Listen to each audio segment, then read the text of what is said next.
Olá pessoal, bem-vindos ao On The Rocks, o seu podcast de montanhismo e escalada. Eu sou Eliseu Frechu e nesse episódio eu converso com o montanhista escalador Igor Epoff. Ele, que já andou por 107 países, escalando em 74 deles.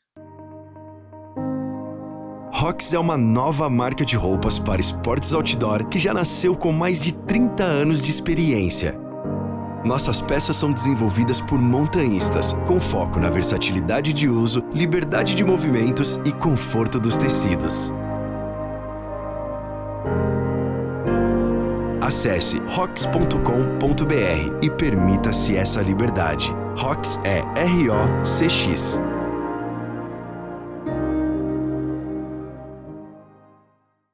Igor, muito obrigado por ter aceitado trocar essa ideia no On The Rocks. Cara, é um prazer estar recebendo um amigo de tanto tempo. Igor, acho que a última vez que a gente escalou junto, velho, foi quando gravamos Bagulho Ignorante no Baú. Nossa. Isso, 2001, sei lá, cara. Nós, o Ale Silva, Ale Cardoso, fomos lá refazer a Bagulho Ignorante para... Meu, que você tinha acabado de mandar, pô, muito legal, Igor, tá te recebendo, velho. Como é que você tá? Muito obrigado, Eliseu. Muito obrigado você pela oportunidade, brother. É uma honra eu estar aqui contigo. Você sabe que eu tenho uma admiração enorme por ti, cara, sabe? Viver do montanhismo hoje, com todo o populismo do montanhismo, é até mais fácil. Há 30 anos atrás, você tinha que ser herói, guerreiro, e você faz isso há muitos anos. Eu acho que eu venho aqui pela comunidade do montanhismo te dizer obrigado, principalmente pelo Mountain Voice. Quantos anos de Mountain Voice agora, Eliseu? Pô, 30 anos de Mountain Voices, Igor. Nós paramos... 30 anos, cara. Incrível, nós brother. paramos agora, né? Nessa pandemia toda, nessa doideira, velho. Pô, sinceramente, meu, Mountain Voice sempre foi um projeto deficitário, que pô, contou com a visão de alguns empresários que mantiveram essa documentação do esporte viva, né, durante 30 anos, mas, meu, as empresas estão muito ruins, meu. Hoje não é uma ocasião para a gente estar sangrando mais essas empresas. Deixa todo mundo se preocupar em se manter vivo, né, Igor? E depois a gente pensa no Mountain Voices e voltar... Não, muito lindo, cara. O Mountain Voice, até pelo nome, é um nome moderno até hoje, representa um pouco da essência da montanha, da voz da montanha, sabe, da alma. É uma coisa muito legal, Eliseu. E se você vê muitos artistas como Leonardo da Vinci, muitos outros caras falavam que a escrita, a literatura, talvez seja a grande arte. Pô, você não dá as oportunidades por anos de ter a leitura, de escrever sobre o montanhismo, que é a história, que são fatos, é algo que contribui muito para o montanhismo brasileiro. E pô, a gente só tem a agradecer, Eliseu. Muito obrigado por isso. Valeu, Igor. Mas, meu velho, vamos lá. Vamos começar como todos os outros entrevistados. Primeiro, meu, se apresenta para a galera, diz como que o Igor ingressou na escalada, meu, em São Paulo, como é que foi. E daí, meu, como que você ganhou o mundo, Igor? Conta um pouco da sua história. Cara, eu vou te fazer uma... Como você vive na região paulistana, né, paulista, eu vou te fazer uma metáfora, vamos ver se você pega. Eu entrei no portão mágico do Mestre dos Magos. Paulo Gil. Paulo Gil, é isso aí. Dentro desse portão tem um mestre, é o Mestre dos Magos, ele é o mestre dos movimentos. É um cara que consegue pôr os pés tão perto das mãos que o seu quadril está lá na padaria, do outro lado da esquina, da 90. E eu tenho uma gratitude de participar dessa geração, sabe? Geração da família Cardoso, da família Paranhos, com Linha, o Rodrigues, da Maquino, com Ale Silva. E foi uma das primeiras gerações do Brasil que já chegou na rocha com um nível técnico um pouco alto, saca? Porque a escalada 90 graus é um dos primeiros ginásios do Brasil, e até mesmo, por exemplo, a minha primeira experiência, a primeira via na rocha foi a Chicken Salad, e logo depois já foi a Learn to Fly, que a Learn to Fly é uma via imóvel, parada imóvel, com uma exposição, até hoje, mesmo com todo com toda a escalada, ninguém vai jogar alguém na Learn to Fly na segunda via de rocha da vida, entendeu? Então, o montanhismo, ele já me mostrou as múltiplas disciplinas, logo no início. Pô, logo no início, então é assim que se escala imóvel, é assim que se põe as paradas imóveis e tal.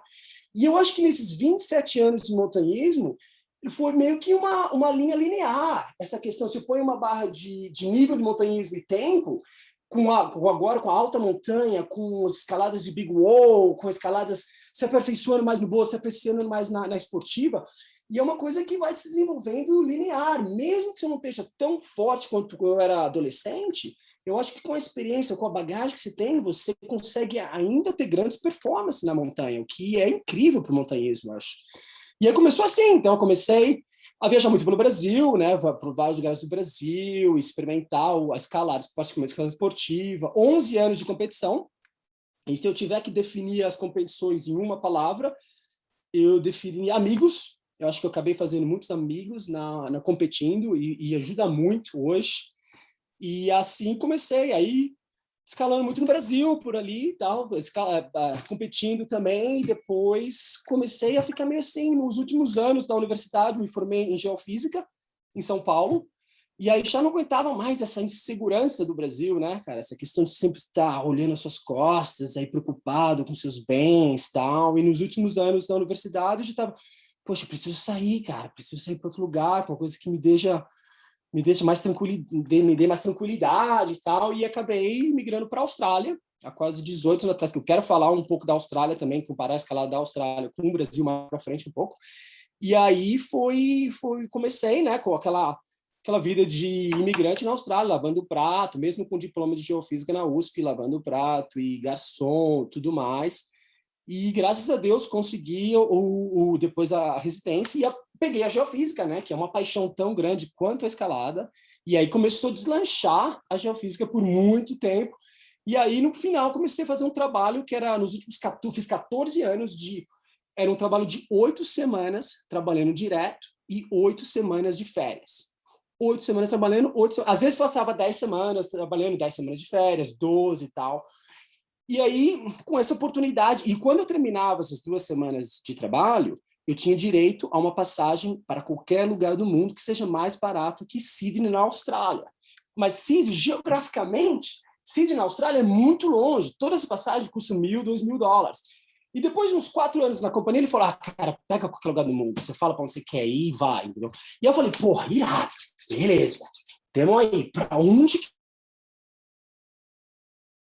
eu vou, né, brother? Falei, Yosemite. Falei, porra, vamos pro Vale, né? Vamos experimentar o Vale, ver qual é que é e tal.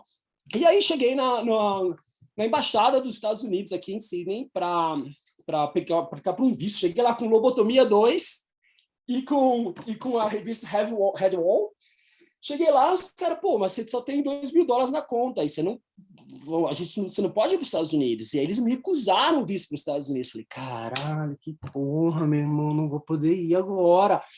E aí comecei a fazer, falei, vou para a Índia. Aí acabei, minha primeira break, fui lá para Hampi, passar 45 dias em Hampi, que talvez, falando um pouco de boulder agora, talvez seja um dos maiores boulder fields que eu já vi no mundo, mesmo comparado com Rocklands na África do Sul, comparado com Fontainebleau em Bishop. É uma quantidade, eu passei 45 dias lá, eu caminhava, chegava no topo desses boulders, olhava e tinha mais e mais boulder, incrível, assim, uma quantidade imensa. Talvez a qualidade de movimentação, de visualização, sabe, da multifaces de Rocklands não é como o Hampi, mas e também Fontainebleau. Acho que toda modalidade do montanhismo tem a sua universidade, que é aquele lugar que te ensina, aquele lugar que você aprende, sabe? Eu acho que a experiência é o melhor ensinamento. Então, você vai para esses lugares, para Fontainebleau, minha primeira temporada no Fontainebleau, eu punho uma mão aqui, subi o pé, não saí do chão. Tipo, 5C, não saí do chão, porque você tem que ter o equilíbrio, entender como funciona a textura da rocha, como o Yosemite é para a escalada tradicional, né? Eu acho que se você escala bem na Sierra Nevada, você potencialmente vai escalar bem em lugares do mundo, como prova o Alex Honnold, o Tom Kendall, até o Dean Potter, que infelizmente faleceu. E o El Cap, praticamente o El Cap, eu falei, pô, beleza, Cara, cheguei no EUCAP, primeira coisa que eu aprendi, mesmo escalando 10º grau de face, ele não vale muito na base do EUCAP, cara. Porque a maioria das pessoas que estão me ouvindo aqui, nós somos escaladores de face. Quando você chega na base do EUCAP, cara, são sistemas de fendas complexos, abertos, smearing, é diferente, é uma técnica diferente. O meu 10 graus, o seu 10 graus de face, não vale muito na base do EUCAP. Então, o que acontece? Você que está me ouvindo aí, está empolgadão, escalando 9º grau, 10º grau, brasileiro e tal. Cara, você tem que ir para Catalunha, você tem que ir para a Espanha, lá que você vai abrir a sua mente para escalar esportiva, entendeu? Eu demorei 3 anos, cara, para escalar o EUCAP. 3 temporadas, voltando, tive que comer tudo pela base, escalando os Cathedrals, escalando o Half Dome, o Tuolumne, o incrível Hulk, para finalmente encontrar o grande Eduardo Carvalho, Duda, que me posicionou. Falei, esse cara, o Fernando Mota, que infelizmente faleceu, que talvez, eu acho que se eu tivesse um pedido para te fazer agora para a comunidade montanhista aí, hoje, cara, você escalar V12, V13 e 8C+, 9A francês, tem muita gente fazendo na Europa, tem muita gente fazendo em vários lugares do mundo. Mas você escalar V11, V12, escalar 9A, 9A francês e livrar o cap, ou fazer o cap abdômen um dia, cara, você está num outro nível do montanhismo, entendeu? E são poucos. Te pergunto, Eliseu, tem algum brasileiro vivo que tem o capping livre hoje? Pô, não lembro, Igor. Posso Então, estar enganado, entendeu? Meu, a cabeça da gente mas, pô, não lembro, meu. Acho que o Nando foi o cara mesmo. Exatamente. Eu acho que talvez essa seja a maior lacuna do montanhismo brasileiro. A questão é que não existe nenhum brasileiro vivo que tenha livrado o cap, entendeu? Porque se você olha na alta montanha, a gente tem grandes performances em alta montanha, com K2, com Everest, tem aí o Felipe Camargo, primeiro 8C+, primeiro 9A, porque o primeiro 9A, nem sei mais o que o Felipinho tem, incrível, graças a Deus. E o que acontece? Aí entramos na Sala T Wall, uma via linda, super conhecida, 35 enfiadas, e ela foi aberta pelo Royal Robbins em 1961, em homenagem ao John Salaté, que foi o primeiro cara que forjou o primeiro piton de aço do mundo. E foi uma homenagem que o Robin fez ao Salaté, né?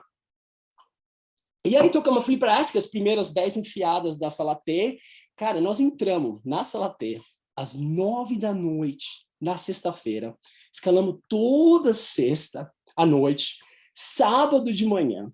Então, sábado, quase à tarde, quando começou no TC, já estava no The Block, que é na 26ª enfiada, antes do Red Wall. Tivemos um napzinho ali, uma soneca de leve de 3, 4 horas. Amanheceu no domingo, às 2 da tarde, nós fizemos o cume da Sala T. Então, foram 42 horas, era para fazer um push, mas a gente acabou tocando ali pelo bloco e tal, fazendo muita coisa em livre, até que quando a gente chegou na enfiada 28, que é bem antes do Red Wall, cara, eu falei, porra, cara, é um tetão, 12A de teto, assim, né, com tipo umas agarras horizontais. Falei, Nando, vou sair em livre, Nando, vai, toca, guerreiro, toca. Aí eles iam tocando, cara, pondo uns calcanhas assim, cara, olhando para baixo, aqueles 900 metros de granito ali para baixo, meu irmão, e tocando. É um 12A relativamente fácil, porque os americanos estão muito acostumados com escalada de fenda, tal, quando entra os tetões, assim, calcanha, tal, os caras não estão acostumados. Mas aí, quando acaba o teto, brother, quando vira, é o começo do Red Wall do Cap. Ali, meu irmão, ali é que o filho chora e a mãe não vê, brother. Ali o bicho pega, ali. E é o que eu quero conversar com você hoje, são esses pedaços de rocha. Como eu tive a oportunidade de viajar em 107 países, quando eu falo 107 países, eu falo países que são oficialmente reconhecidos pelas Nações Unidas. Então, quando eu falo assim, por exemplo, mesmo que eu tive na Irlanda do Norte, na Inglaterra, na Escócia e no país de Gales, eu conto como um país, que é o Reino Unido. Não tem uma coisa que se chama passaporte inglês, tem uma coisa que se chama passaporte britânico. Então, é essa forma que tem contra os países, porque quando você começa a ficar falta de ar, o que você procura? Você procura ar. Quando você começa a ficar sem país, o que você procura? Você procura país. Você começa a encontrar qual é a diferença entre esses países e tal. e foram 74 países praticando o montanhismo. Então, a minha cooperação hoje vai ser nisso, vai ser todos esses dados aí, quais são esses lugares que são os world class. E eu acho que o headwall do El Cap, pela exposição, pela própria dificuldade, talvez seja um dos melhores pedaços de rochas que por onde eu já passei, eu pelo menos já vi isso. E o que acontece? Praticamente o headwall, que aí o que acontece? Você linka o teto, essa super enfiada, que é praticamente o headwall inteiro da sala T, é um 13C. Um 13C, cara, seria, eu não sei a conversão seria o quê? Um 10A, eu acho, acredito. Por que eu acho mais difícil? Não é mais ou menos 10A, 10B, né? O que eu acho? Por que eu acho mais difícil? Não é a questão só de quando você está trabalhando 10A, 10B de face, quando você muda para uma invertida, para uma de ombro, você está trabalhando um muscular diferente. Quando você entra nesse sala T, é só uma fenda, é aberta, cara. Em termos de fisiologia, o trabalho muscular é o mesmo, entendeu? Mesmo que você tenha técnica, cara, é difícil. Não sei, eu acho mais difícil. Não só porque você já fez 29 enfiadas ali para baixo, mas é também pela questão fisiológica de trabalhar o mesmo muscular, de você não ter essa questão de você poder descansar em ângulos diferentes.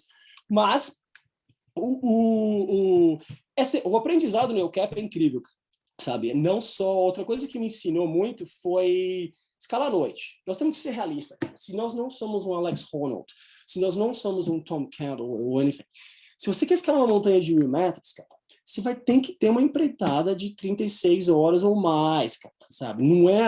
Não dá para escalar com eles. Então, escalar à noite faz parte do jogo. Tem que escalar à noite, não tem jeito. E, particularmente, essa latte tem uma enfiada que chama de Sur, que é depois do Spire. A enfiada inteira é molhada. Tem tipo uma nascente ali, o ano inteiro, a porra inteira é molhada. E aí o Nando falou, porra aí, toca aí, o filho é seu, toca aí, que essa enfiada aí é uma merda. Vai aí, cara, porra. Tudo molhado, escala tudo nas peças. Por de lá, cara, terminei a enfiada, tava tipo assim, parecia que tinha entrado sei lá, uma piscina suja, assim. E então é isso, eu acho que são coisas que a gente aprende, sabe? Você voltando para o Yosemite cada vez mais. Até falando um pouco do Yosemite, depois a gente muda para a Austrália, para outros lugares, vou contar uma historinha rápida sobre minha terceira temporada, quando eu finalmente escalei o Cap. Eu cheguei lá, as passagens mais baratas era para Las Vegas. Cheguei em Vegas, aqui da Austrália, né? Cheguei em Vegas, aluguei um carro, e ela falou, pô, você ganhou um upgrade do carro. Falei, pô, legal, upgrade do carro, bacana. Aí no carro parecia uma Ferrari vermelho, assim, fiz, caralho, maneiro, né, brother?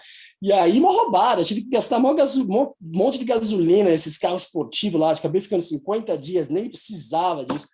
Aí, o que acontece? Quando você chega no Yosemite, cara, tem os ursos, né? E tem os food storages. E você só pode ficar no Camp 4, quando você está na temporada que as cachoeiras estão funcionando, você só pode ficar no Camp 4 uma semana. E aí você tem que mudar para o outro acampamento, e depois você tem que sair do parque, porque não tem jeito.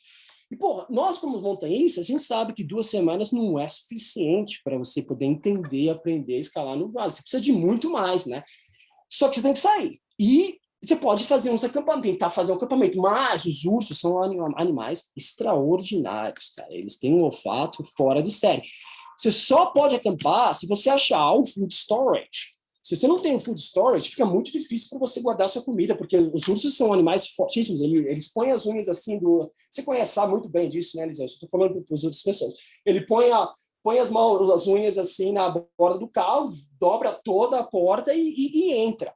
E aí, cara, depois com esse carrão caminhando horas e horas à noite procurando food storage, não achava, porque já estava mais em Tuono, mais para cima do vale ali. E aí, finalmente, achei um no meio do nada, assim, porra, tudo dark, né? Falei, porra, demorou. Aí já montei a barraca, pus lá comida, 2 semanas de comida no food storage, o carrão do lado, cozinhando uma pastinha ali, uma massa, numa picnic table, né? Uma table pequenininha com headlamp, assim.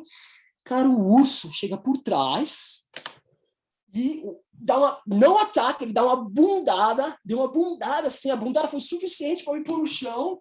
E aí ele subiu na mesa, no picnic table, a mesa deu aquela envergada para baixo, cara. Por 1 segundo ele pegou, eu tava com fogo, cozinhando aí, pegou a pasta inteira e demorou tudo.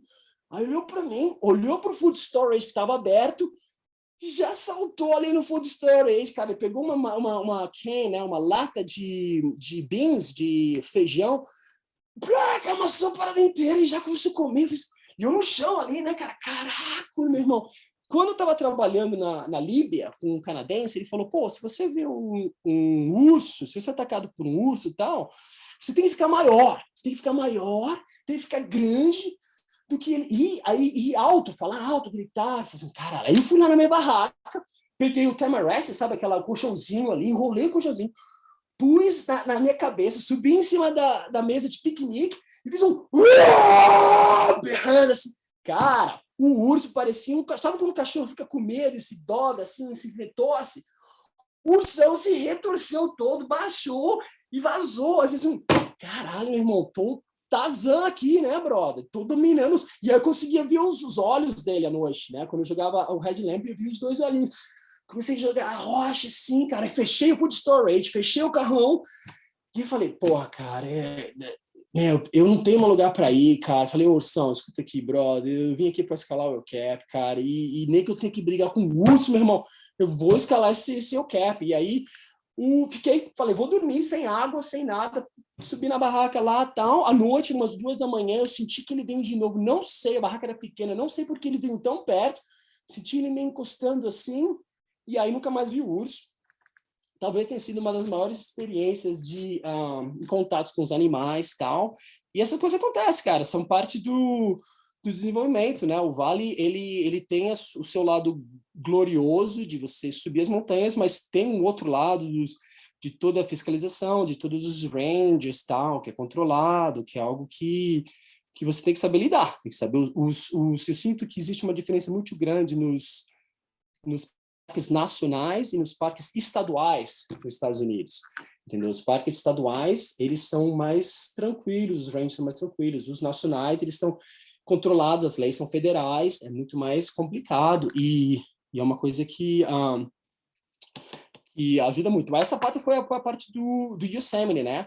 Depois, já um pouco mais, falei, beleza, vamos continuar com essa viagem, né? Cada 2 meses, 3 meses, indo para um lugar diferente. Comecei a fazer todos esses sonhos do montanhismo, rodear, Seuse, África do Sul. E aí, cara, eu comecei a falar, pô, tô cansado disso, cara. Eu não quero mais ficar essa coisa de ficar pegando avião, ir para um lado, para o outro. Falei, vou começar a fazer uma coisa mais programada, que é começar de A e terminar em B, que chama os overlanders. São as pessoas que cruzam países, continentes, sem aviões. É tudo por terra e por veículos, normalmente Land Cruisers e tal. E eu acabei decidindo fazer numa moto, com uma BMW 1200, e aí comecei a cruzar, por isso que eu tive em tantos países. Comecei na cidade do Cabo, até o Cairo, até tem uma história interessante, que eu também vou falar um pouquinho. Quando eu estava viajando com a moto num país, África do Sul, incrível, cara. A África do Sul seria uma hora de conversar sobre Table Mountain, sabe? A Table Mountain, ela recebe um pouco desses ventos da Antártica, então tem esse lado mais alpino, e é muito interessante, são 250 metros sem nenhum grampo, nada, não tem nada, e garrão, e, cara, tudo em peça. Se você não consegue fazer, porque entre as tempestades, não é que nem os ventos da Patagônia, não é as tempestades patagônicas, mas entra também, e aí, por exemplo, a terceira vez que eu fiz, eu achei peças lá, jogadas numa parada, não estava nem presas em lugar nenhum, estavam só ali na parada. E é muita energia, um país incrível, um país, cara. Rocklands é um dos melhores lugares do mundo para se escalar. O Waterval Bowl em Johannesburg também e tal. Mas, voltando um pouco para um pouco da moto e depois... um pouco na moto agora. Aí cheguei nessa Namíbia, um outro país, um país mais ao norte da África do Sul, e um lugar que chama Skeleton Coast, que é um lindo, um lugar bacaníssimo para se passear, tal. Tem uma cidade que chama Swakopmund. E aí eu passando com a moto, tocando com a moto, pneu furou, pneu de trás furou no meio do deserto, assim, cara, com capacete, casaco, tudo. E aí, porra, o pneu furado, eu falei, caralho, eu tenho um compressor de ar para poder encher o pneu e um kit para poder fixar, para poder arrumar a roda do pneu. Pus lá, toquei outro 10 quilômetros, a moto super... Porque na moto eu carrego tudo, equipamento para escalar el cap, tipo, de tradicional, corda, todo equipamento de acampar, câmeras, então a moto está, bombando. E eu falei, pô, se eu comprar uma moto pequenininha para cruzar o mundo, 2 caras vão chegar, levantar a moto, pôr um caminhãozinho e sumir. Falei, cara, preciso de uma moto gigante, uma moto que 2 caras não levantem, então uma moto gigante. São 33 litros, dá para fazer uma autonomia de 600 quilômetros, depende da quantidade do combustível e tal. E aí o pneu furado, eu tive que fazer a cada 10 quilômetros, eu parava, descia da moto, enchia o pneuzinho lá, 20 minutos, e aí eu fiz por 175 quilômetros, parando cada 10 quilômetros, cara. Pelo menos estava me mexendo no meio do deserto, né, brother? E aí eu vi um sinalzinho escrito Cape Cross Resort. Falei, caralho, vou parar nesse resort aí. Talvez ele esteja uma Land Cruiser, uma Land Rover, e dentro dela talvez esteja um kit para arrumar o meu pneu. Aí cheguei lá, o gerente, não tinha ninguém no resort, né? O gerente falou, I'm sorry, eu não tenho nada para arrumar o seu pneu, mas eu tenho um cozinheiro. E o cozinheiro resolve todos os nossos problemas. E eu falei, pô, demorou. Traz o cozinheiro, né, bro? O cozinheiro chegou, cara. O cara era a versão africana do Schwarzenegger. O cara era gigante, com os dreadlocks, assim, bro. Os musculão, assim. Aí quando ele chegou, bro, eu tava na moto tentando arrumar, eu já sabia onde estava furado, né? Cara, eu falei, caraca, esse cara tem uns 2 metros de altura.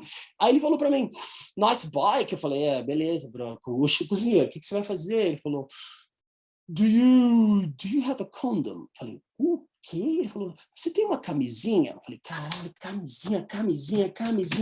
Aí comecei a abrir todas as minhas caixas lá, os panos, tal, achei a camisinha. Dei pro cozinheiro, o cozinheiro olhou, falou, no. I don't want European condom. I want an African condom. Ele falou, eu não quero camisinha europeia, quero camisinha africana. Caraca, camisinha africana, beleza, serve em você, sei lá, né, bro? Camisinha africana. Aí depois de 30 minutos chegou um adolescente, camisinha africana. Eu falei, pô, dá pro chefe aí, né? Aí o chefe olhou de perto, falou para mim, do you have a knife? Ele falou, você tem uma faca? Eu falei, caraca, meu irmão. Hoje eu tenho 64 países com a moto. A Namíbia era o segundo. E todo mundo fala, não vai cruzar a África com moto, tá ficando louco. Aí, cara, na minha cabeça, sem brincadeira, Elisa, na minha cabeça eu falei, cara, esse cara, ele vai pegar a faca, me matar, pôr a camisinha africana e rock and roll, ou ele vai rock and roll primeiro e depois me matar com a faca. Aí tava meio apavorado, né, brother? Tava assim, caraca, meu irmão. Eu tinha um canivete, meio tremendo, falei, brother, faz aí, o que você vai fazer? Faz rápido, por favor, não? Aí o cara, pô, com uma Gávea ali, né, brother? O pneu tava aqui, o buraco tava aqui, ele pegou, abriu o canivete, raspou exatamente onde estava o buraco, abriu a camisinha, pegou um palito, pequeno galho, e aí pôs toda a camisinha dentro do pneu, só tem tipo um ring na camisinha, né? Um anel. A metade do anel ficou para fora, o resto da camisinha estava tudo dentro do pneu. Quando você põe pressão no pneu, essa camisinha sela tudo. Cara, eu fiz 230 quilômetros off-road com a African Condom no pneu de trás. E funcionou bem. Eu falei, porra, cara, que incrível, meu. Como é que é isso, né? Ele falou, uau. Eu falei, por que não a camisinha europeia? Por que a camisinha africana? Ele falou, a África do Sul, a Botsuana, que é um país no norte da África do Sul, e a Namíbia, eles têm um nível muito alto de HIV. Então, a borracha da camisinha, ela é mais sólida, mais dry. E você pode arrumar pneu com isso. Caraca, que incrível. É incrível como os africanos, eles usam muito criatividade para resolver os problemas, porque às vezes eles não têm toda a estrutura e tudo mais. Mas, Eliseu, deixa eu falar uma coisa, cara. Eu tenho história aqui de geografia, de viagem para 2 horas, cara. Posso falar quando eu tive que tomar minha própria urina no deserto da Somália. Posso falar sobre a fugindo da polícia na Moldova, dos policiais corruptos, mas não vamos falar sobre isso, Máquina. Vamos falar de montanhismo, porque esse aqui é um podcast sobre montanhismo. Não, cara, não. Tá legal essa história. Um papo puxa o outro. Vai aí. Não, você falou agora, pô, atiçou a curiosidade. Mas a parada da montanha, eu acho que ela é uma contribuição maior, brother. Já que estamos ali na África do Sul, vamos para Madagascar. Tissaranoro. Por sinal, lembrei muito de você no Tissaranoro, brother. Não é ginástica nem o baú, mas muito parecido, cara. Tem aquele slab no começo, depois fica vertical. Eu lembrei muito de você lá, brother. Beleza, estamos na África do Sul.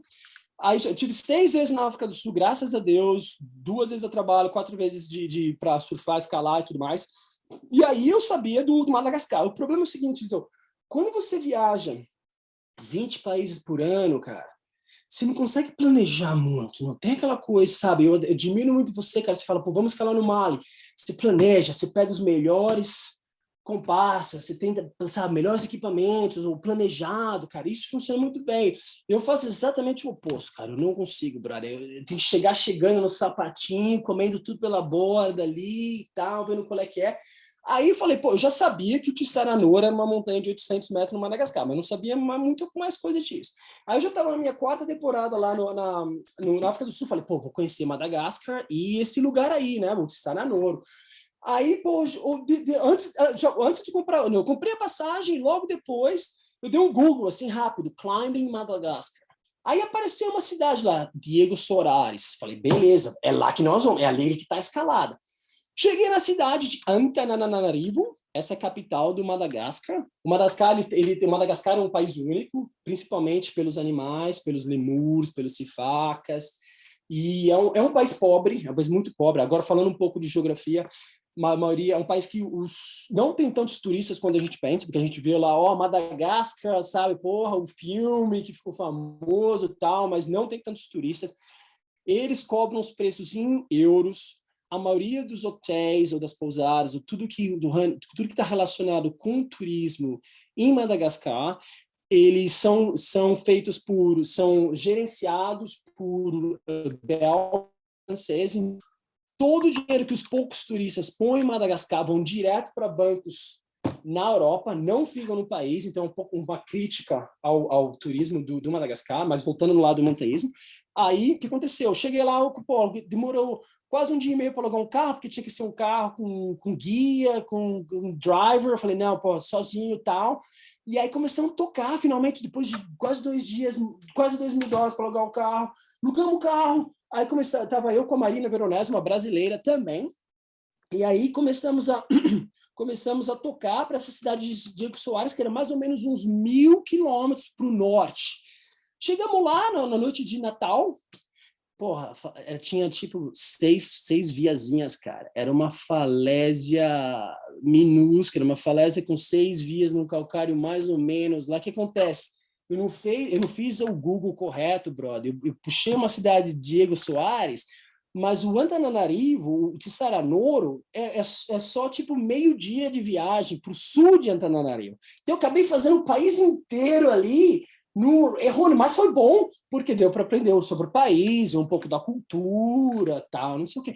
Aí voltamos mais 1.000 quilômetros na ilha para Antananarivo e finalmente chegamos no Tissaranoro. E o Tissaranoro é interessante, ele tem o Tissaranoro B, que é 800 metros, chega lá, você tem 300 metros de parede, 500 metros de parede e 800 metros de parede. Então você quer, pô, vamos aquecer, vamos fazer os 300 metros aqui no primeiro dia, segundo dia, vamos fazer os 500 metros.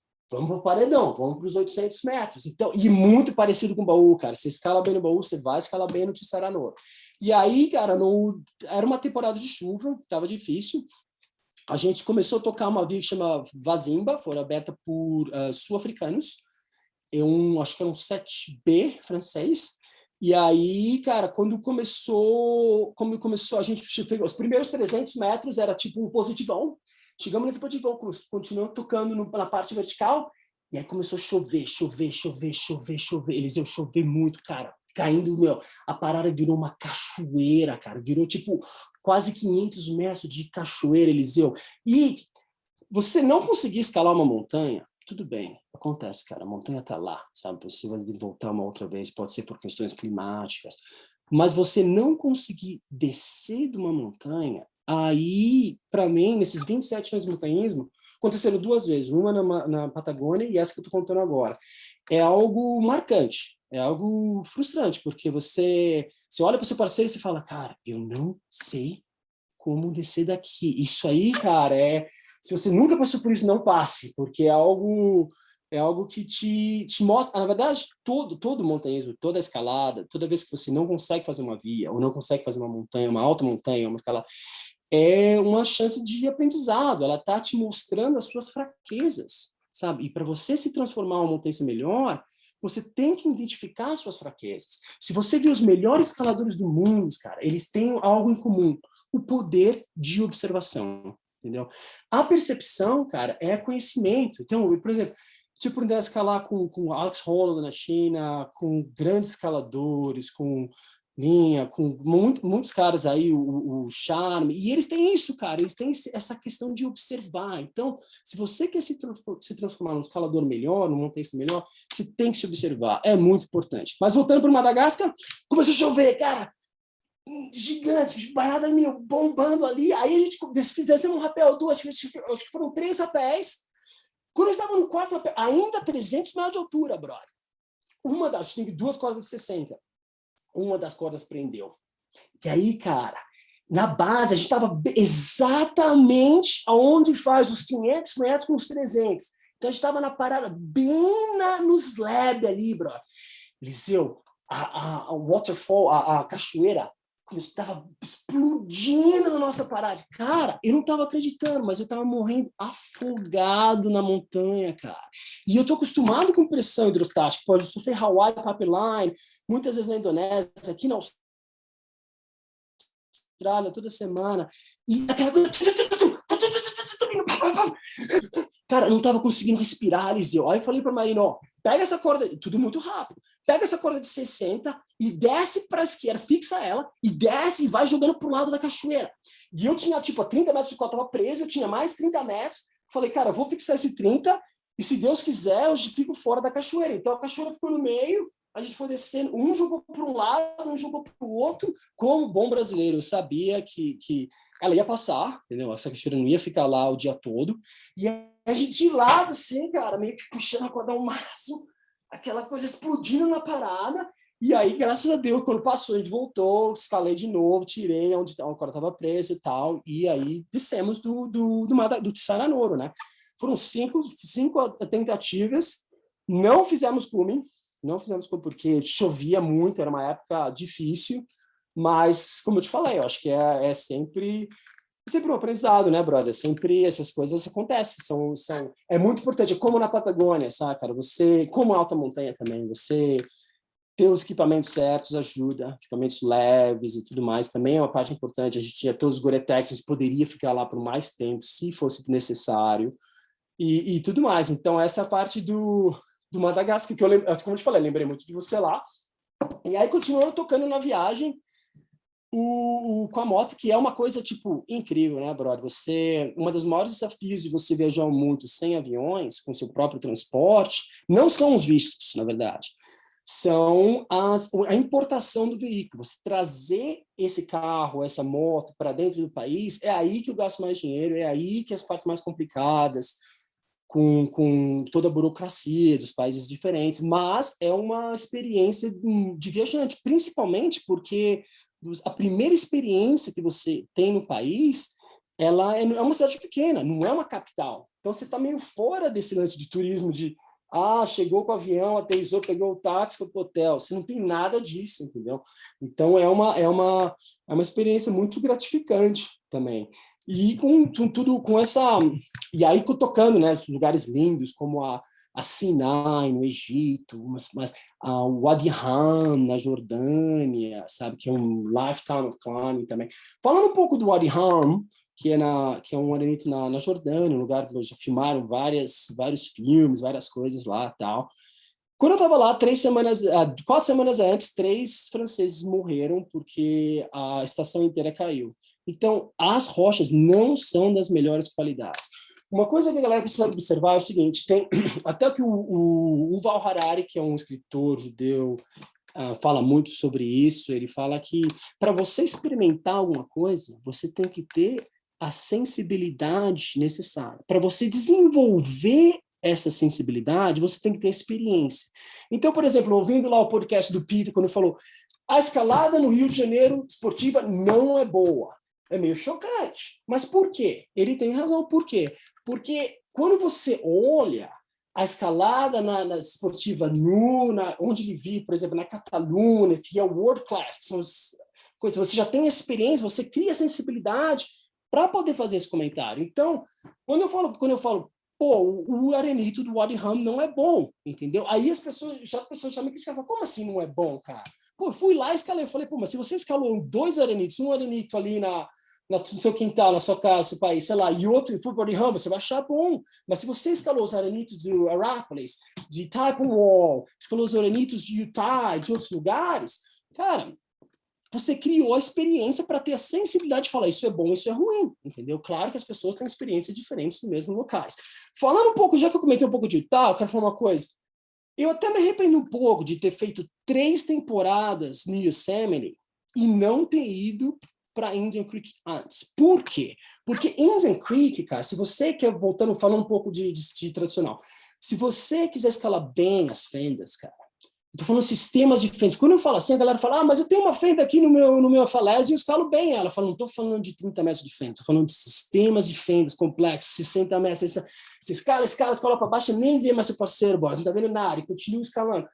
Indian Creek é um lugar que vai te ensinar as técnicas da fenda. O que são as técnicas? Vai tudo relacionado ao tamanho. Então, por exemplo, número 3. Aí você tem a técnica do número 3. Número 3 é o número do Camelot, né? O número das suas peças. Número 2. Aí você tem o número 2, que é uma dos mais fáceis, que todo mundo meio que tem essa técnica. Aí você vai para o número 1, que é aquela coisa mais... E aí você vai para o ponto 75. Ponto 75, cara, eu demorei quase 2 meses para escalar bem os pontos 75.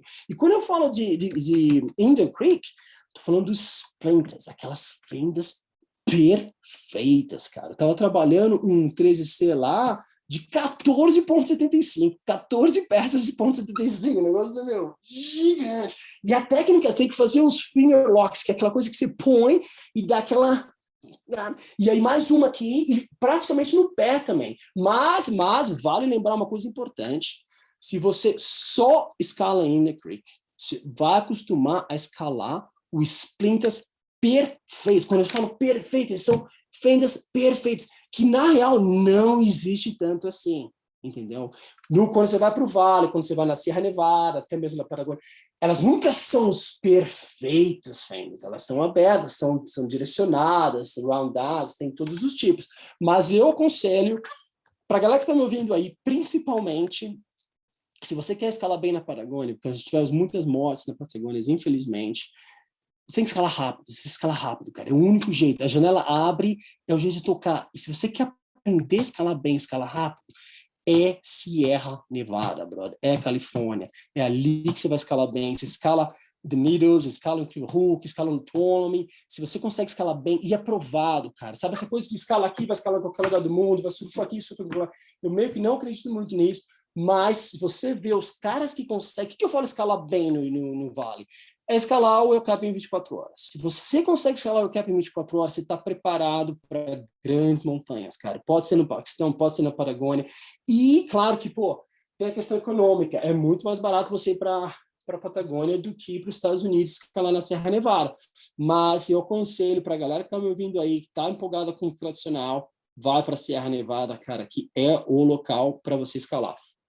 Voltando um pouco na viagem de moto, Wadi Rum. E aí, cara, todas essas falésias lindas, né? Passando pelo Israel também, muito bem recebido no Israel, altas escaladas, Cyprus, aí chega na World Class, que são as escaladas na Grécia, praticamente na Turquia. As escaladas esportivas na Turquia são incríveis, brother. Aquelas coisas de Nibas, CTB, Gerikparig, várias falésias novas fora de Atenas. Leonidos, é algo que abre a sua mente. Mas, para a galera que está me ouvindo, que está empolgada na escalada esportiva, vai para a Catalunha. A Catalunha abre sua mente. Você chega lá no pub de Rodeia, no Calandraca, 8C+, 9A, e esse cara aqui de cadeira de roda, 8E, 8A+, 8B. Caraca, todo mundo escala muito forte.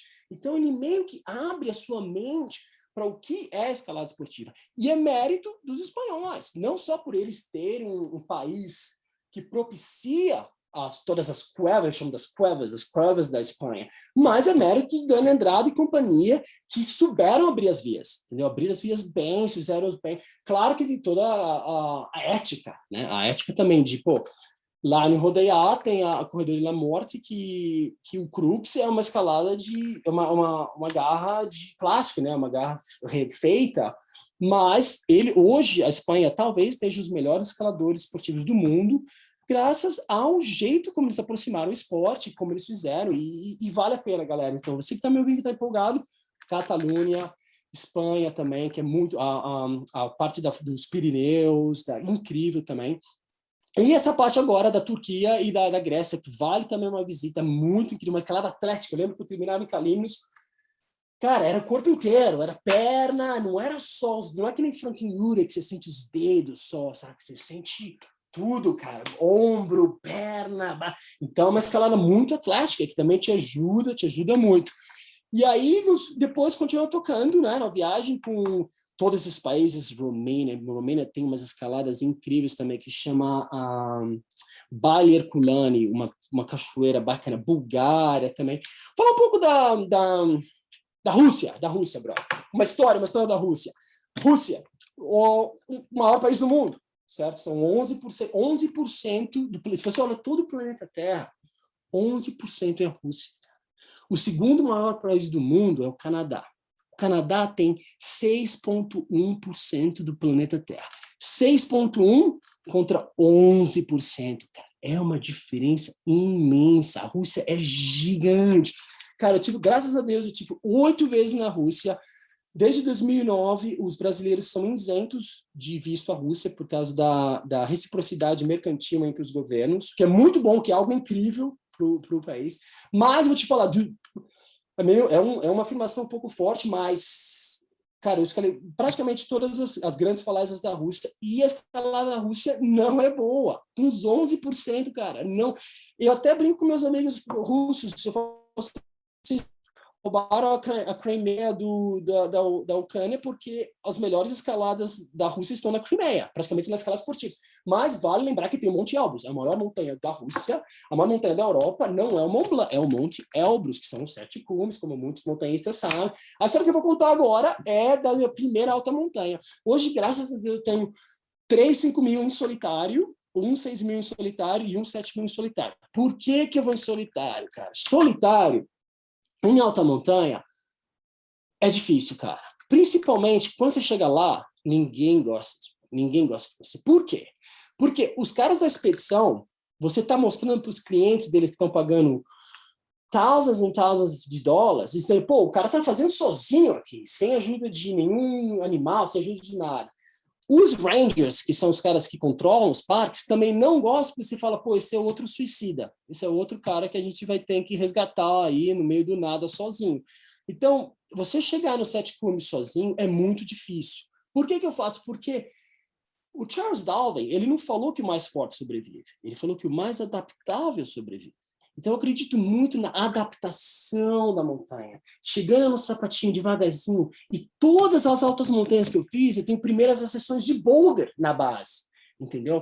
Porque eu acredito que o boulder é uma excelente forma de você se aclimatizar, principalmente no seu cardio, que você faz umas passadas de boulder a 5.000 metros de altura, cara, você já tem aquela bom no seu coração, e aí quando você precisa lá, quando você está no 6.000, 7.000, você precisa buscar aquela peça, precisa fazer alguma coisa ali, você já tem essa aclimatização. Então, todas as montanhas, eu tenho primeiras sessões na base do Everest, primeiras sessões na base do Kilimanjaro, do Mont Blanc, do Lenin Peak, todas essas ajudam muito, entendeu? E aí, o Elbrus foi uma das primeiras altas montanhas. Chegando no Elbrus, aí a cidade mais perto chama Mineralvodi. E aí, chegando em Mineralvodi, sozinho, né, cara? Sem nenhum equipe, nada.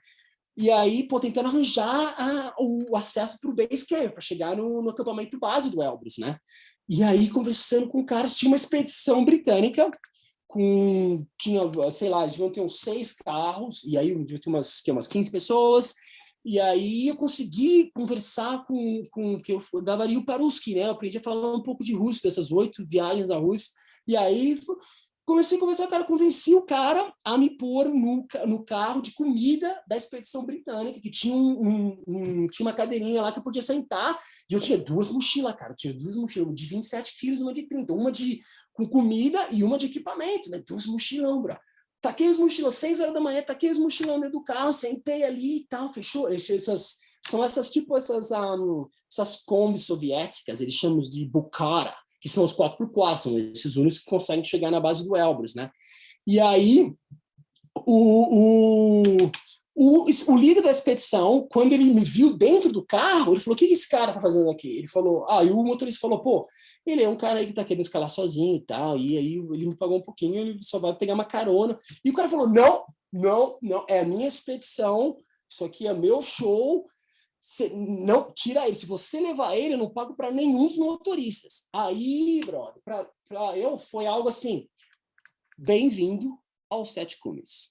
Então, aonde nem, sabe, existe um valor à vida, que vai até um pouco contra o próprio humanismo, sabe? Existe um empreendedorismo na montanha. O que cara, eu tinha 18 anos de montanhismo quando eu fiz o Elbrus.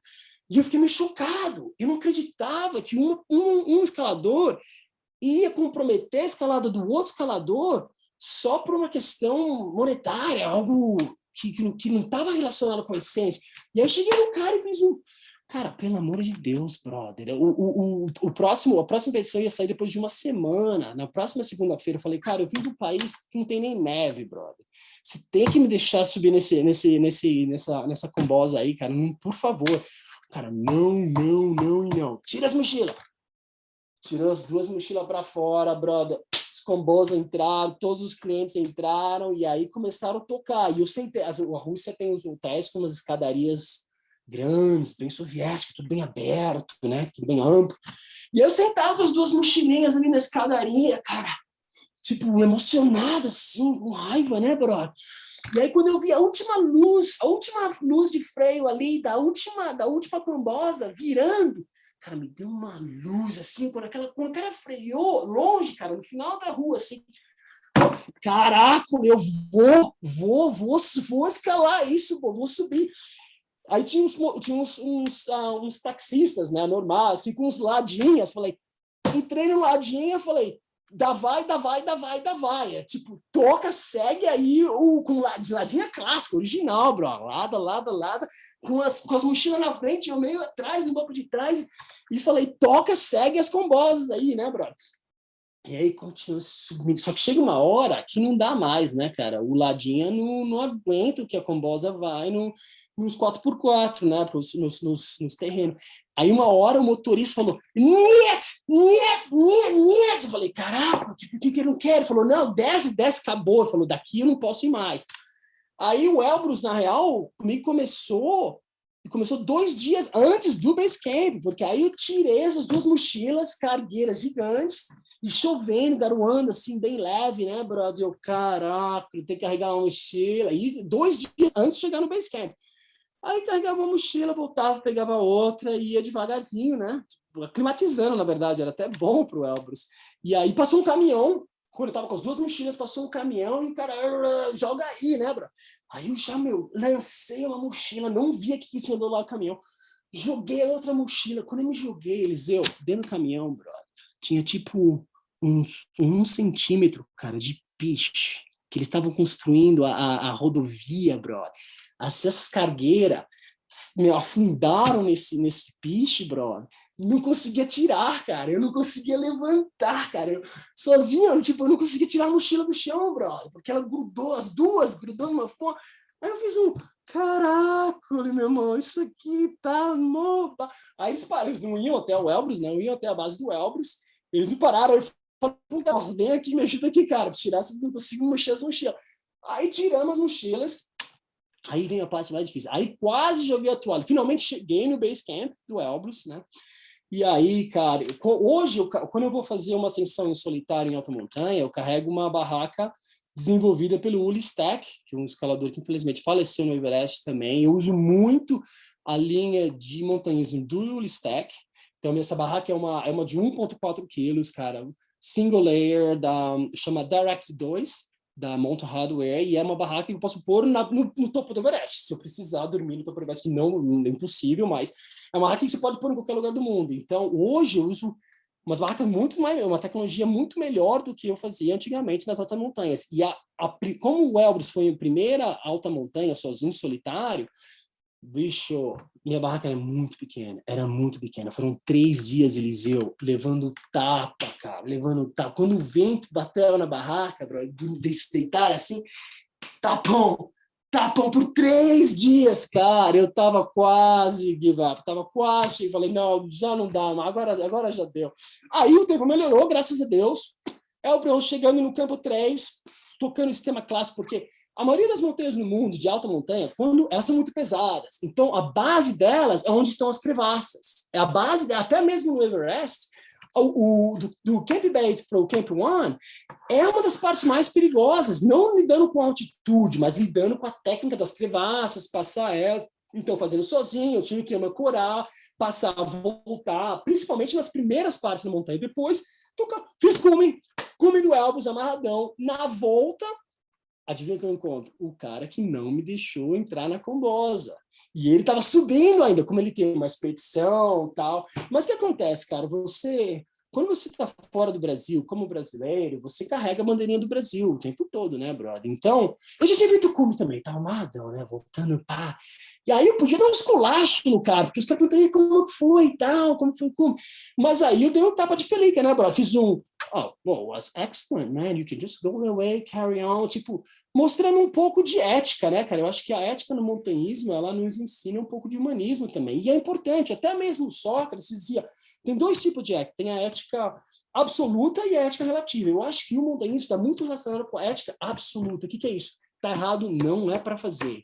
Se o proprietário da terra não quer que escale, não escala. Não é porque não está ninguém vendo que você vai escalar.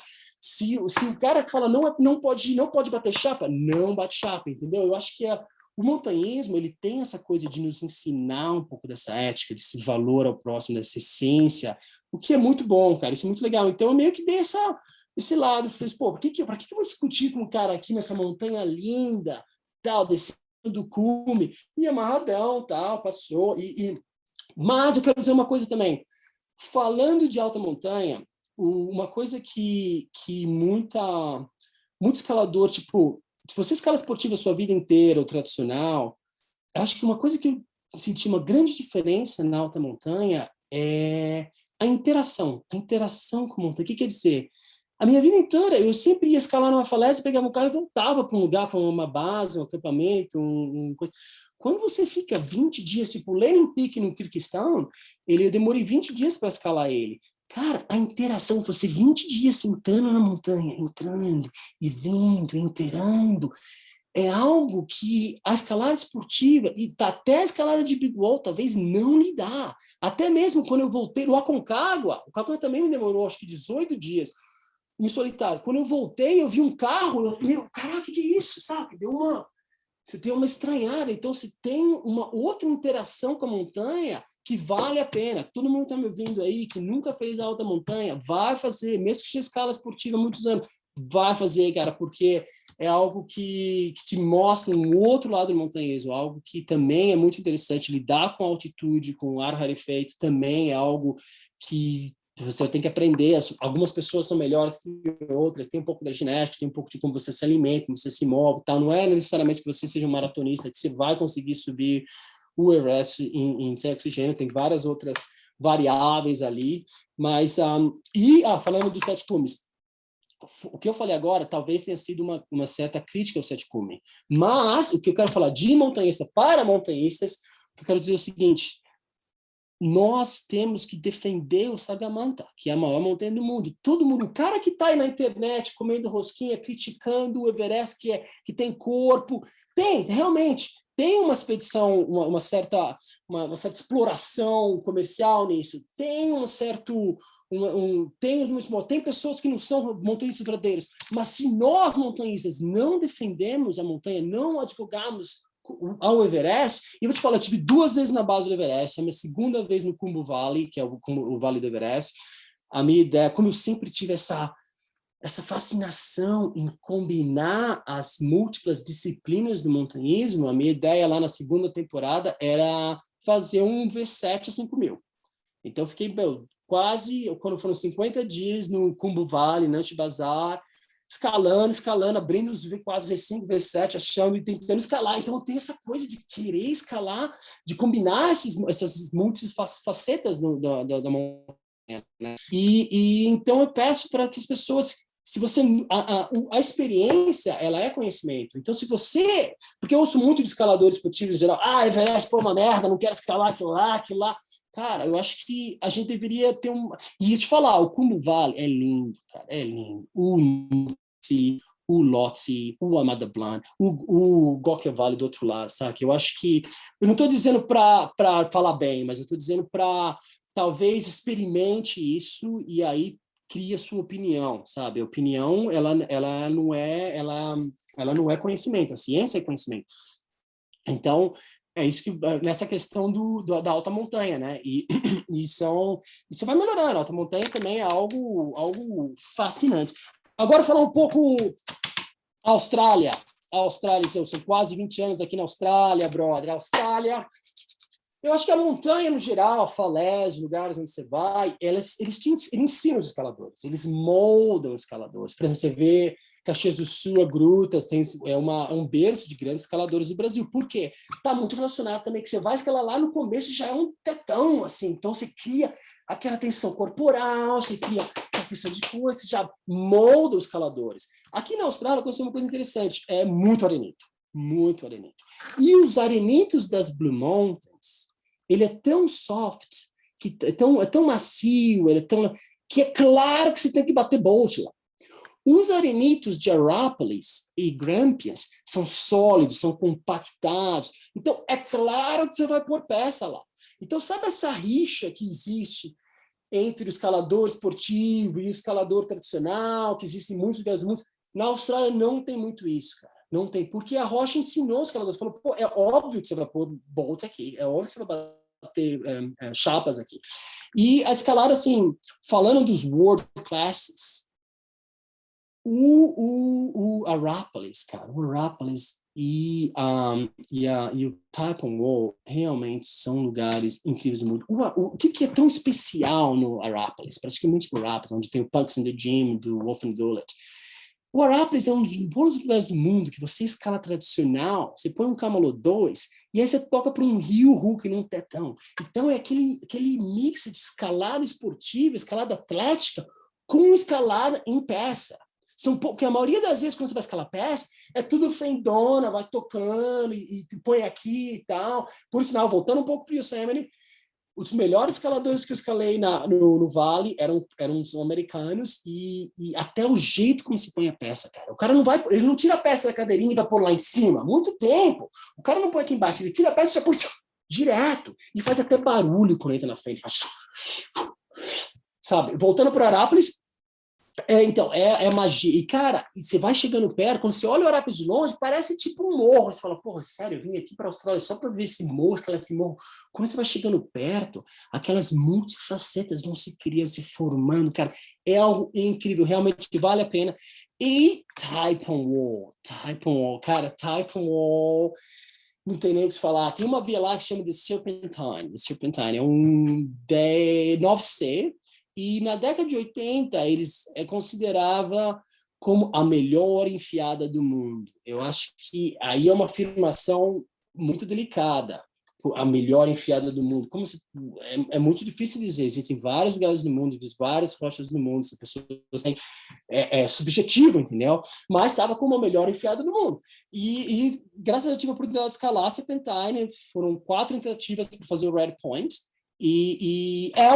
eu ainda acho que o headwall da Sala T no El Cap é um pedaço de rocha mais potente, mais interessante, mas o Taipan Wall, sem dúvida, e é um mix, para você escalar bem no Taipan Wall, eu demorei quase Eu fui lá umas 5 vezes, depois eu fiquei 2 meses para começar a encadenar os 10º graus lá no Taipan Wall, porque é aberto, cara, é tudo aberto, você está protegendo, você não está segurando uma coisa, é todos os arenitos, eles te ensinam a escalar o que eles chamam de slopers, que é as escaladas abauladas, então você tem que saber se posicionar nessas escaladas, está muito relacionado com a época do ano também, no inverno, tem mais fricção nesses arenitos, né? Porque nós estamos acostumados com escaladas de granito, uma coisa mais crimpy, né? Mais regleteira, tal. Então, a escola australiana vai te ensinar isso e vale a pena, cara. Agora é importante. Isso é, na verdade, a pior notícia que eu posso te falar, cara. Infelizmente, foi banido a escalada no Taipan Wall e em algumas partes do Araps pela questão de sites aborígenes que estão localizados nessas áreas, e não é só o montanhismo australiano que pede, é também o montanhismo mundial. Não sei se vai abrir um dia, espero que abra novamente. Como eu te falei, é um dos world classes, é um dos lugares desses 74 países que eu visitei praticando montanhismo, é um dos lugares mais fascinantes que eu já vi em termos de escalada. É uma escalada mista, você tem que saber escalar tradicional também, você vai por peça, tudo, então ela exige tudo, mas se você tiver a oportunidade, o Blue Mountains, onde eu vivo agora, eu estou conversando das Blue Mountains, é onde eu vivo aqui, ele é um lifetime, você pode nascer nas Blue Mountains, morrer nas Blue Mountains, que você não consegue escalar, tem muita rocha, mas não é world class, não é rocha de super, assim, é bacana, tem várias vias lindas, tem vias clássicas, tal, mas não é uma escalada world class como é de Seuse, como é Rodeia, como os lugares, como a Patagônia, quando o tempo tá bom, esses lugares. Então é isso. Falar um pouco do montanhismo do Brasil, Eliseu, eu acho que se a gente olhar o Brasil, quinto maior país do mundo, país imenso, né? O que o montanhismo brasileiro tem a oferecer ao mundo? Vamos pensar agora, galera, vamos esquecer um pouco do patriotismo, vamos esquecer um pouco que nós somos brasileiros, vamos pensar como cidadãos globais. O cara mora lá na Ásia, mora lá na América, ele vai até a América do Sul, Brasil, para poder escalar no Brasil. O Brasil, sem dúvida, eu acho que a parte do Rio de Janeiro, do Espírito Santo, que são aquelas montanhas grandes, onde você vai agora, né, para Pedra Riscada, não sei, elas são tipo a característica do montanhismo brasileiro. Mas nós temos competições, tem a Patagônia. Cara, a Patagônia é qualidade, entendeu? Mesmo que eu tenha que comparar, eu estou pensando em uma pessoa que vai se deslocar da Ásia, da Europa, ou dos Estados Unidos, da África, da Austrália, para poder vir para a América do Sul escalar. Não dá para competir com a Patagônia, cara. Quando abre o tempo ali, o negócio é incrível. É um dos melhores escaladas do mundo, cara. Se você consegue, se o tempo tá bom na Patagônia, é incrível. Aqueles Polons, o Fitzroy, o Torres, a Chaltén. Então, fica difícil para o Brasil competir. A escalada esportiva no Brasil, praticamente em Minas Gerais e tudo, é muito boa. Tem muita escalada boa lá.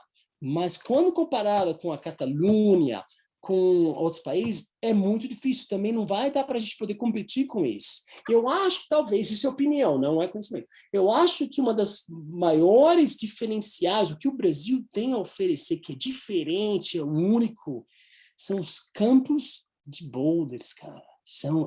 O Conceição do Mato Dentro, as escaladas do Cocalzinho, porque aquilo é meio único. Aquelas coisas, você não se encontra todos aqueles campos extensos de boulders, com vários boulders.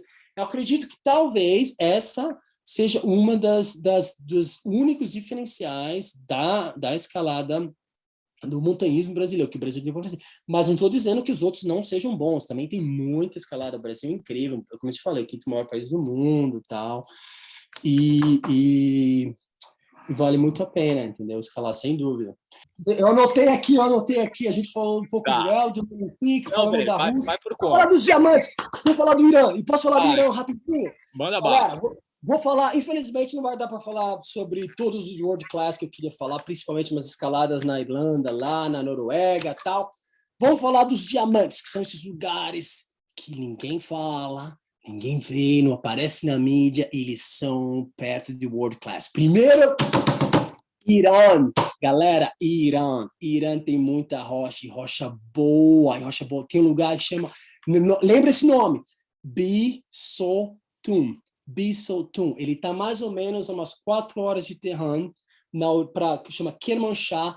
São 1.200 metros de calcário, e calcário bom, brother, calcário sólido, e muito em peça, muito em chapa, porque ele não é como o calcário, você sabe, tem vários tipos de resfriamento, de explorações, mas ele é aquele meio da lapinha, sabe, aquela coisa com os copos, aquelas coisas meio assim, mas 1.200 metros, cara, gigante.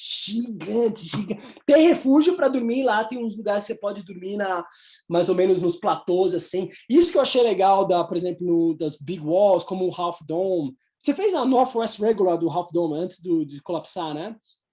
Também adorei, acho que foi um dos Big Walls mais legais, porque tem aqueles platôs que você pode dar aquela relaxada, não precisa ficar hanging na parada toda hora, né, brother? Então, voltando para o Irã, cara, não só a questão do montanhismo, mas tem a questão das pessoas, cara, incrível, assim. Quando você viaja pela África, as pessoas meio que veem sabe, uma oportunidade em você de sair da África para um país melhor, para um continente melhor. Quando você viaja pela Ásia, as pessoas meio que veem um dinheiro em você, sabe? Pô, eu vou pegar, sabe, esse cara vai me pagar mais, tal.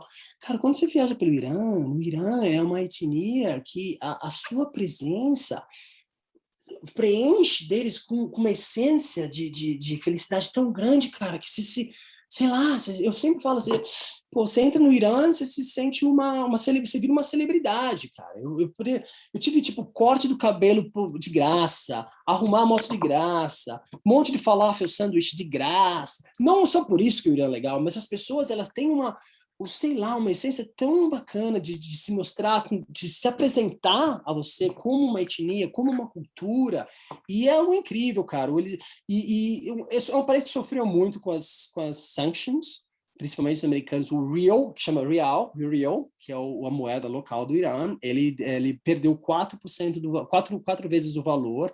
Então eu lembro que eu comi um falafel sanduíche com uma água e uma salada por 85 centavos de dólares, cara. Eu acho que é um dos lugares mais baratos do mundo hoje. Os cartões não funcionam, porque tem todas as sanctions, tudo. Mas tem, cara, em Teherã, fiquei 3 meses no Irã, 1 mês em Teherã, era assim, escalada para fora de Teherã, escalada, tipo coisa de 1 hora, já tem as falésias. Não são world classes, mas são incríveis, vale mais visita. E aí você vai para o Bisoltum, que está 3 horas, e para o sul do Irã, no meio do Irã, tem uma cidade que chama Shiraz, ninguém vai esquecer por causa do vinho Shiraz.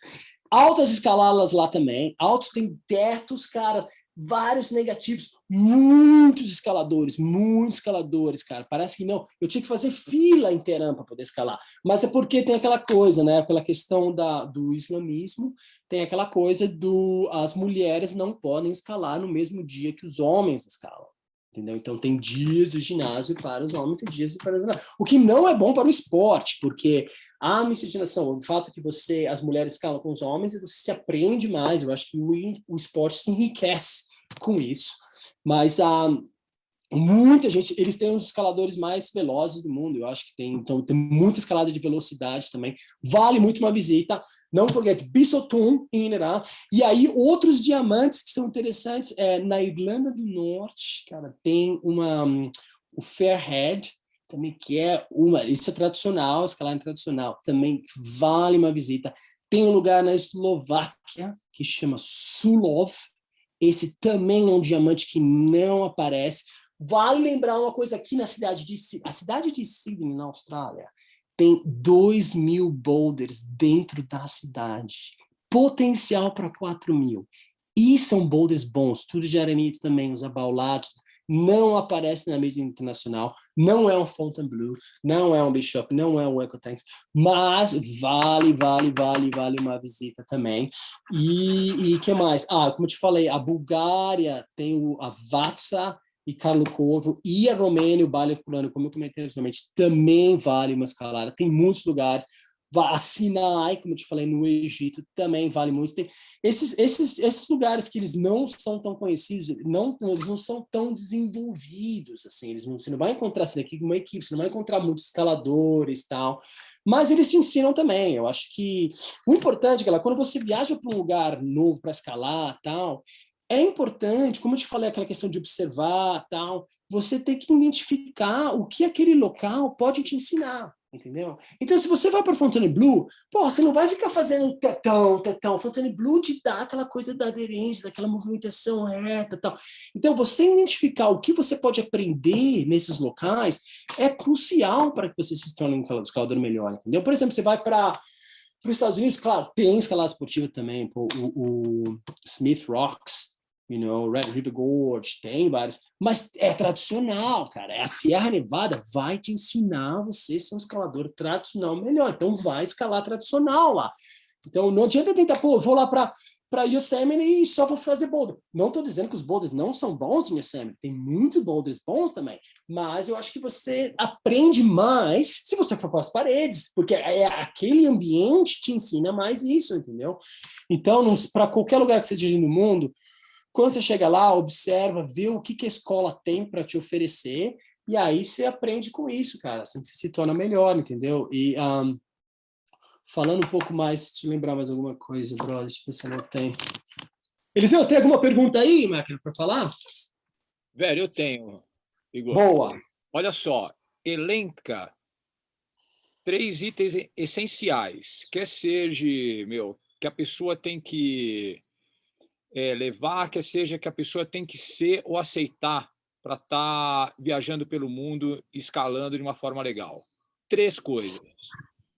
Eu acho que o que a viagem lhe dá mais é a apreciação à diversidade humana. Então, primeira coisa, você chega nesse local, você observa os escaladores locais e aprecie isso. Aprenda que é diferente de onde você vem, sabe? Então, você apreciar a diversidade humana com outras culturas, isso é algo que te enriquece muito, sabe? Abre muito sua mente. Então, eu acho que a primeira coisa, observa os escaladores locais, vê o que eles estão fazendo, vê como eles escalam, saca? Isso você vai ensinar muito.